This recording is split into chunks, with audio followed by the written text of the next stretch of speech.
Hello and welcome to BFS Wargaming. Today we're back for another Tactica video. We're going to be talking about the reactive move. So when you go within 9 inches of something, it can like move D6 or 6 inches, or in the Grey Knights stratagem they can teleport away. So we're going to set up a scenario and then talk around things that you can do to maybe avoid the reactive move, things you've got to look out for with certain units. And before we jump in, please like and subscribe because it really helps the channel. So some units have the reactive move as an actual datasheet ability, some have it as a stratagem. So in this case we have 3 wraiths in the middle here, and they are in the Tactica court, so they have access to the stratagem where they can move 6 inches if something moves makes a normal move within 9 inches of them.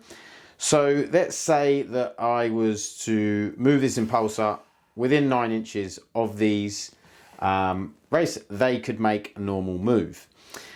Now, what you've got to be careful of this normal move is, especially with a wraith unit, they could move over you and then move back, and then they could do mortal wounds, because their ability is when they make a normal move, if they fly over anything, a d6 for each unit in that model. So imagine this is a unit of 6 with a technomancer, so that's 7 d6, and on a 4+ they do mortal wounds.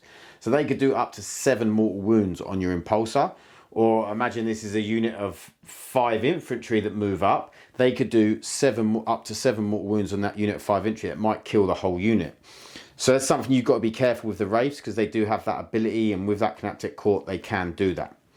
So this is the first example. Now the other thing you've got to be careful of is, let's say for instance you are 9 inches away with the impulsor, and then you get these guys out within 3. Okay, ready to do a charge, or you can then move.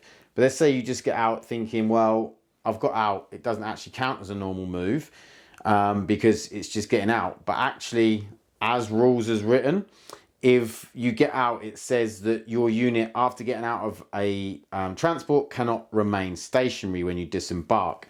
So that means you have to make some sort of move. Even if you don't actually physically move the models, you would have to say it's a normal move. This is the rule at the moment as making this video. So therefore then they would be able to make a move. So they may then want to move backwards to make this charge even longer. So this is something people often do with the reactionary move. They'll make increased charge ranges, which doesn't help.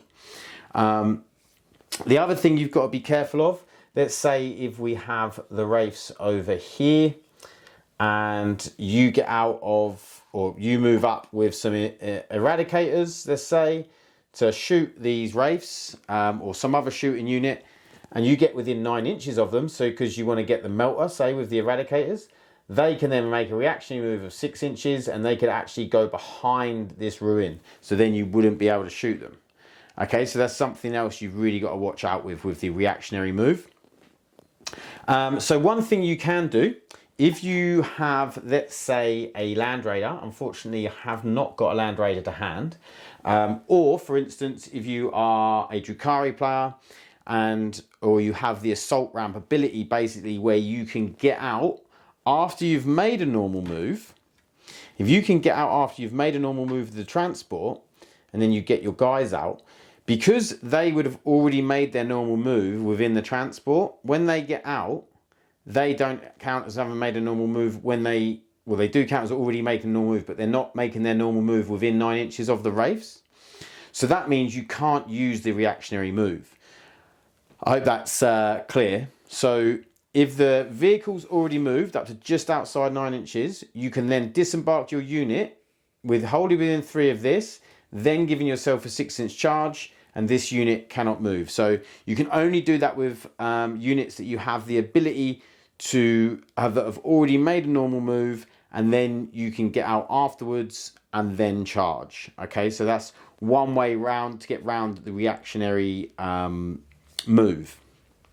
The other thing you could do is, let's say you had multiple units, so you had an impulsor and with some blade guard in, and then you maybe had a unit of blade guard behind this ruin over here. You could move in such a way that, let's say the blade guard moved to here, you've got a unit of blade guard moved to here. Well, these guys can move because it's a stratagem, so they can move or do their reactive ability and move 6 inches away, but they'll be moving maybe towards the impulsor, or maybe they go over here. And then what you can do is you've baited out that move, so then when your unit of Blade Guard get out of their impulsor, these guys would have already made their reactionary move, which in whichever direction they want to do it, and then you can get out and you can move towards them, making sure you get the charge. So it's another way to sort of, you've got to be very careful when making your moves when someone's got this ability, because you want to be able to do it to bait out their reaction to then be able to get in with other units. The one exception to this rule is probably the Grey Knights, because the Grey Knights reactionary move, when you go within 9 inches of them, they can literally pick up and teleport to somewhere else. So it is very hard to then try and get that and bait that out. It's just very difficult to play around with the Grey Knights. So that's something to think about there. The other thing you could do is, if you've got pluses to charge, maybe you are demons, stuff like that. So you move up to 9 inches away, and then you've got a +1 to charge because you've got an instrument. That then makes it an 8-inch charge, which is preferable to a 9-inch charge, obviously. So yeah, these are some of the ways of getting around the 9-inch charge, or not even getting around it, but actually thinking about what they could do with that 9-inch reactionary move, and what they can do with the reactionary move. So you have to really think about how your opponent could use it, whether your opponent's then going to go behind cover, or will your opponent then be able to reactionary move onto an objective? Because say these are off the objective, and then you move within 9 inches, they can be like, okay, I'm going to now get on the objective. And Wraiths, that's now 6 OC on the objective that you didn't want on the objective. So you might have been better off just not moving within 9 of them at all. So they could not get that reactionary move.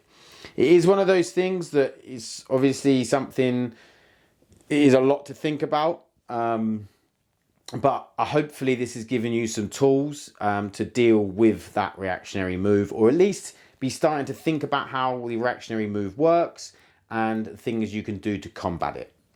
Hope you enjoyed this video, guys, and we will see you in the next one. Thanks, bye.